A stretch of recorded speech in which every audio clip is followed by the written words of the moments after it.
देश में state socialism चाहते थे, जो राज्य द्वारा एक समाजवाद बनाया जाए। और वो किस तरह का समाजवाद चाहते थे कि सारी संपत्ति के मालिक सारे लोग हों, कुछ संपत्ति कुछ हाथों में केंद्रित ना हो। ये किससे भिन्न है? ये कार्ल मार्क्स से भिन्न है। किस प्रकार से भिन्न है? एक शब्द है, दो शब्द है। एक है बुर्जुआ, जिसको अमीर लोग बोलते हैं। एक है प्रोलिटेरिएट, जिसको सर्वाहारा वर्ग बोलते हैं।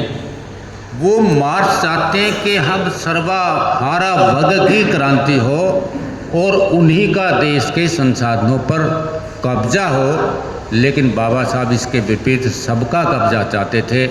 ये अंतर था इनमें। और गांधी जी किस तरह का समाजवाद चाहते थे? वो चाहते थे कि जितने अमीर लोग हैं वो संकल्प लें कि हमें गरीबों की मदद करनी है।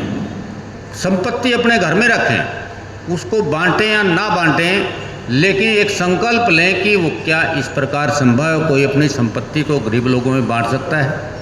ये इसको कहते हैं कि pseudo socialism, pseudo democratic socialism.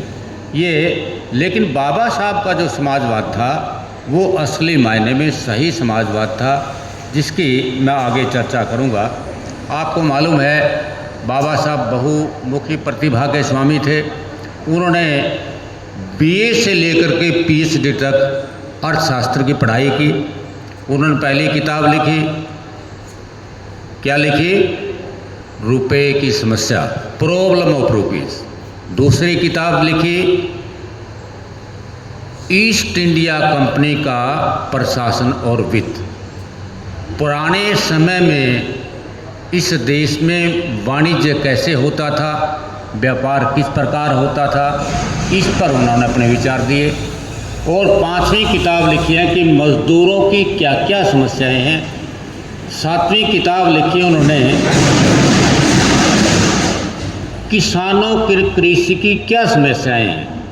East India company का प्रशासन कैसा है, ब्रिटिश राज्य में प्रांतों की वित्तीय स्थिति कैसी थी, ये 8-10 किताबें उन्होंने इकोनॉमी के बारे में लिखी इस देश में।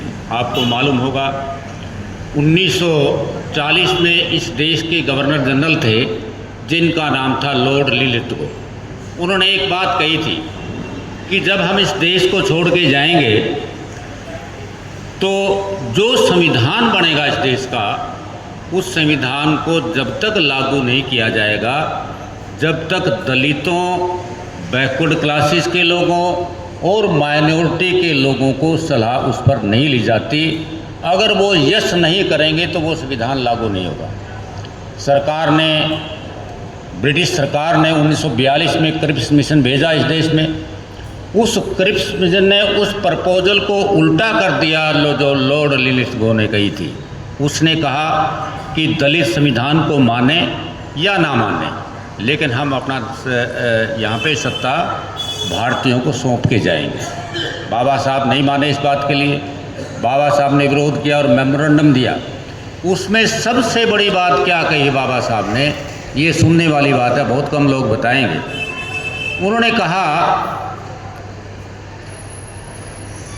एक तो अगर मैं पूना पैक्ट का विरोध करता हूँ, दूसरा उन्होंने कहा कि शिक्षा के लिए अलग से बजट बनाया जाए, और तीसरा क्या कहा कि एग्जीक्यूटिव में और विधानसभाओं में हमारे लोगों के लिए जगह रिजर्व की जानी चाहिए।